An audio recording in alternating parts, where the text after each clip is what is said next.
If you download stock images or you have to work with JPEGs as your source files, you'll have this problem of blown out skin once in a while.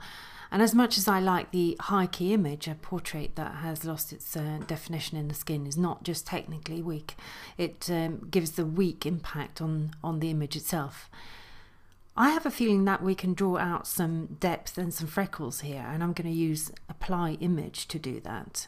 Let's start with looking at the image channels. I'm going to click on the red channel, and as you see here, that's where we have very little information, and I'm wondering whether we can borrow some information from the blue or the green channel to give a little bit more depth to this red channel. Looking at the blue channel, you see there's some information here in the skin that I think we can benefit from if it's blended into the red channel.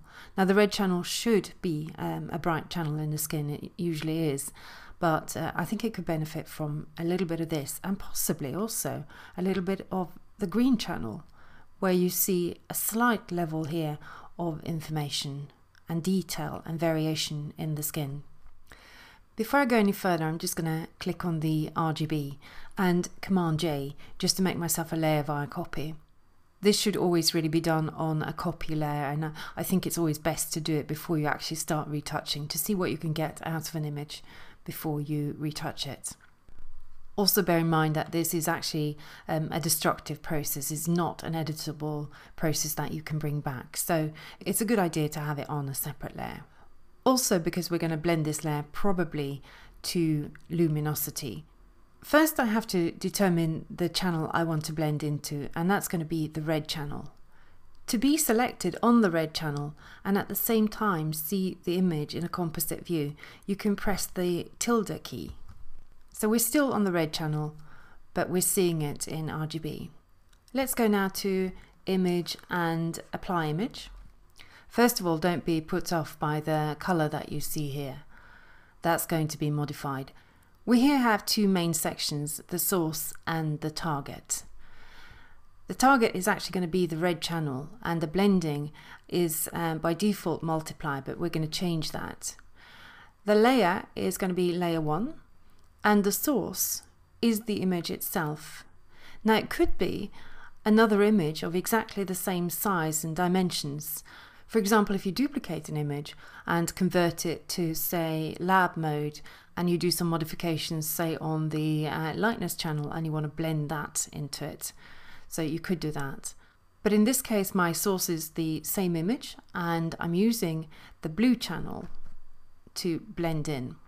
Now, multiply at the moment has too much impact, but I'm going to change that now to just darken, which darkens only pixels lighter than itself. So that leaves the eyes more or less untouched, because in the blue channel the eyes are actually brighter than they are in the red channel. Now even if this looks absolutely crazy now, we're just going to OK that, and I'm going to blend that down to luminosity. And the colour comes back into her skin, of course, and let's see what we've done here, turning that off and back on again. Now I could stop there because that's a very good improvement, but I'm going to see if I can take that just a little bit further. So I think, again, I'm going to just duplicate that, Command J, and you won't see a difference because the blending mode there is only on luminosity, not on multiply or anything like that. We're again going to target the red channel, press that tilde key, image and apply image, and this time I'm scrolling to layer 1 copy, and I'm going to scroll now to the green channel, and let me try that on multiply. And now you can kind of see it real time because that's already blended to luminosity there. And I think that has quite a nice effect. Let's preview that and on again. And OK.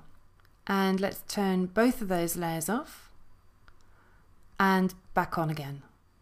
Now in this case I see no need to mask any of this, but if you wanted to mask it, probably the best thing would be to just shift click and Command G to group these two, and then just put a mask, a blank mask on them.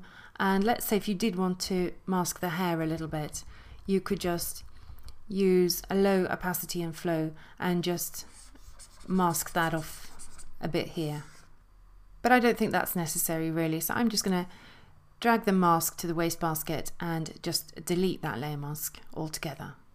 When it comes to apply image, it's not always as easy as this, but I really recommend that you experiment with it and just play around.